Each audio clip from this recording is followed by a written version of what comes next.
बोला. 7:30 वाजल्यापासून आमचे पोलिंग एजंट त्यांच्या जवळजवळ 31 पोलिंग एजंट आहे. 31 बूथ असल्यामुळे आमच्या घराजवळ गाड्या होत्या. अधिकारी म्हणायचे ते गाड्या सुद्धा देऊ नका. हा मंडप टाकलाय हा सुद्धा काढून टाका. तिथं गर्दी आहे ते पण ठेवू नका.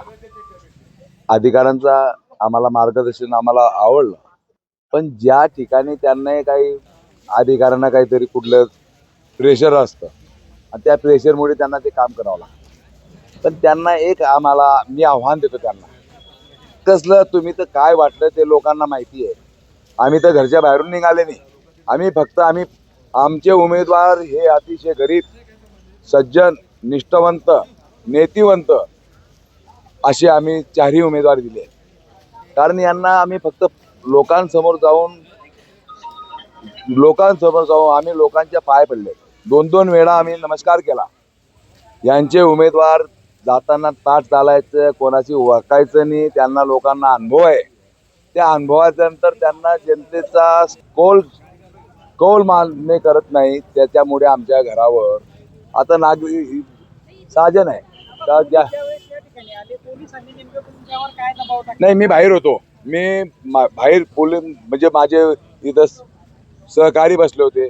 चिठ्ठ्या देण्यासाठी बरीचशी गर्दी येते. कोणाच्या कारण नागरिकांच्या घरी चिठ्ठ्या आता सर्व कर्मचारी होते.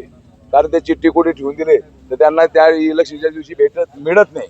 तर मग पुढे आम्ही इथे अरेंजमेंट केली होती का बा रस्त्यावर न करता एका आपलं आणि स्थानिक उमेदवाराचं घर आहे ना, स्थानिक उमेदवाराच्या घरावर एवढं दबाण आणि एवढं राजकारणी मंडळीचं त्यांनी सुद्धा ऐकणं. पण शेवटी सरकार असतं, त्यांना काही दबाण असतं. त्याच्यामुळे आम्ही काही बोलू शकत नाही. कारण प्रशासन त्यांचं काम करतं, अधिकाऱ्यांनी त्यांचं काम करावं, आम्ही आमचं काम करतोय. पण असं इतकं आजपर्यंत आम्ही बघितलं नाही. म्हणजे शेवटी माझ्या घरावर पोलीस येऊन गेले म्हणजे कोणी मतसाठी आलं नको, चिठ्ठ्या काय, हे कुठली हुकुमशाहीचं राजकारण झालं. आता कोणाचं सांगणार, आता आम्ही कोणाचं नाव घेऊ शकत नाही.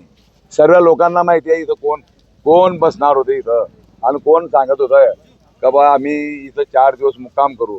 तुम्ही जरूर मुक्काम करा, 8 दिवस मुक्काम करा. आम्हाला कोणाचा विरोध नाही किंवा आमचे कोणी विरोधच नाही.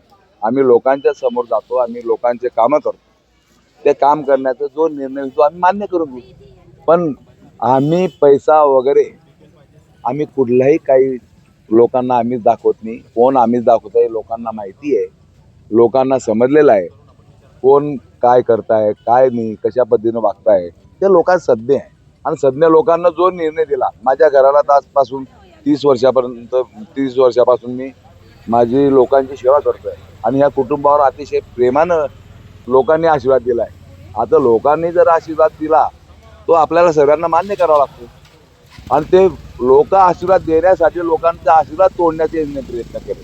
मला भेटण्यासाठी किंवा माझ्या मुलांना माझ्या पत्नीला भेटण्यासाठी या ठिकाणी जे गर्दी जमली यांना ते सहन नाही झाले.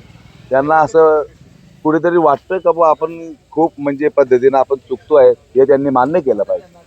हेच मी आव्हान करतो आणि लोकांना आव्हान करतो.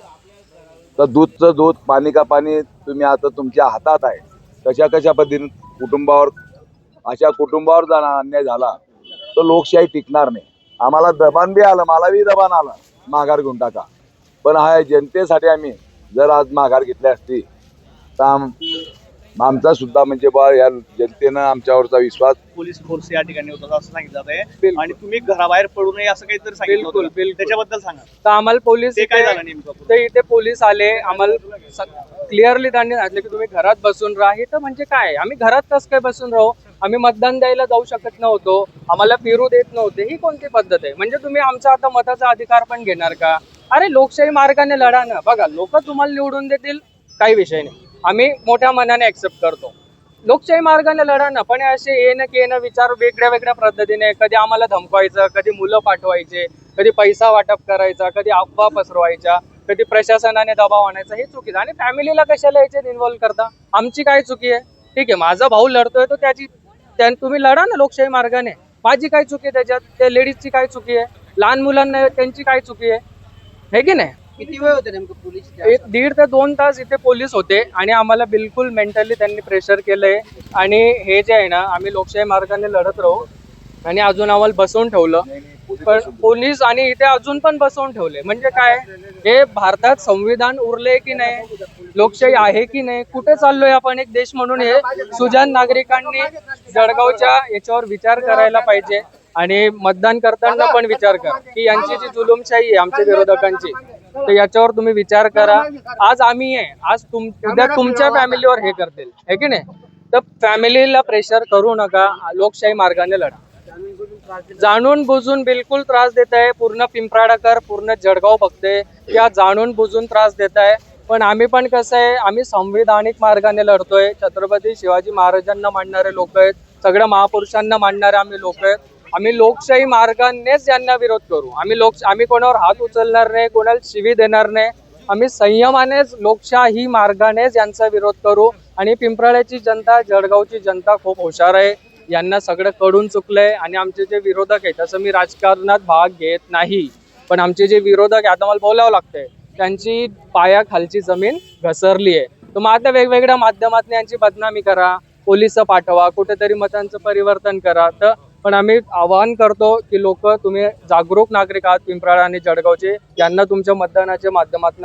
सर, काय सांगाल, पिंपराळामध्ये कापसे कुटुंबाने गंभीर आरोप केला आहे की आम्हाला 2 तास पोलिसांनी घरामध्ये डांबून ठेवलं, कुणालाही घराबाहेर पडू दिलं नाही, मतदान असेल किंवा इतर कुठल्याच गोष्टीसाठी बाहेर पडू नका असं पोलिसांनी सांगितलं. त्याचा गंभीर आरोप कुटुंबाने केला आहे. सर, हे काही खरं नाही आहे, कारण सकाळी मतदान प्रक्रिया सुरू झाल्यानंतर आचारसंहिता कक्षाला पब्लिकचा फोन आला होता की एक ठिकाणी पिंपराळ्यामध्ये जे उमेदवार आहेत त्यांच्या घराजवळ 300-400 लोकांची गर्दी झालेली आहे, तर ती कशासाठी झालेली आहे ते तुम्ही चेक करा. त्याच्यामुळे मग आचारसंहिता कक्षाकडून त्यांचे जे फ्लाईंग स्क्वॉड आहे ते, तसंच आमचे जे सेक्टर पेट्रोलिंग अधिकारी, लोकल पोलीस स्टेशनचे अधिकारी त्या ठिकाणी पोहोचलेले होते. तर तशी वस्तुस्थिती दिसून आलेली आहे. जवळजवळ 150-200 टू व्हीलर व्हेकल आणि त्यांचं जे निवासस्थान आहे त्याच्या आवारामध्ये 300-400 लोक जमलेले होते. तर आपल्या अधिकाऱ्यांनी त्यांना विचारणा केलेली आहे की हे लोक कशासाठी जमलेत. तर मग त्यांनी सांगितलं की हे आम्ही स्लिप वाटत आहोत, त्यांना लक्षात येत नाही पब्लिकला की कुठं मतदान आहे, त्याचं आम्ही स्लिप वाटत आहोत. तर मग आपल्या अधिकाऱ्यांनी आणि फ्लाईंग स्क्वॉडनी त्यांना समजून सांगितलेलं होतं की असं इथं आपल्याला करता येणार नाही, उमेदवार आहात आपण, तर आपल्याला मतदारांना आपल्या घराजवळ असं बोलवून घेता येणार नाही. त्यांनी सांगितलं की आम्ही बोलून नव्हतं घेतलं, पब्लिकच आलेलं आहे. परंतु मग यांनी पण सांगितलं की तसं पब्लिक पण आपल्याला इकडे येऊन देऊन चालणार नाही.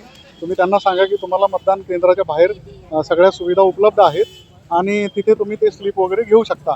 आता याच्यानंतर त्यांचं समाधान झालेलं होतं. तिथून आपले पोलीस निघून पण गेले आणि म्हणजे अतिशय पारदर्शकपणे काम करत आहेत पोलीस. कुठलाही त्याच्यामध्ये पक्षपात कुणीही केलेला नाही.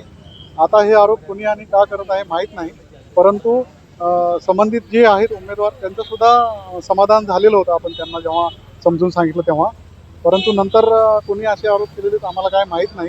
परंतु असा कुठलाही प्रकार नाही आणि डांबून वगैरे तर कोणालाही ठेवलेलं नाही, कारण पोलिसांनी कुठल्याही कोणाच्याही निवासस्थानामध्ये किंवा त्याच्या प्रेमायसिसमध्ये म्हणजे कुठं एंट्री करून कुठलाही असा इंटरफेअर केलेला नाही. फक्त रस्त्यावर गाड्या वगैरे लागलेल्या होत्या आणि पब्लिक होते, त्यांना फक्त तिथून आपण काढून दिलेलं आहे पोलिसांनी आणि त्यांना समजून सांगितलं की इकडं परत लोकांना जमू देऊ नका. त्यांनी म्हटलं की आमच्या विरोधात जे उमेदवार आहेत त्यांच्या सांगण्यावरून पोलीस आले आणि पोलिसांनी आम्हाला जाणून बुजून त्रास दिला असं त्यांचं म्हणणं आहे. पोलिसांना आचारसंहिता कक्षाकडून कळवण्यात आलं होतं की असा ठिकाणी कॉल आलेला आहे की अशा ठिकाणी गर्दी जमलेली. एवढ्या कॉलवर पोलीस तिथं गेलेले होते. कोणाच्याही सांगण्यावरून किंवा कुठल्या पक्षाच्या किंवा कुठल्या पार्टीच्या सांगण्यावरून पोलीस जात नाहीत.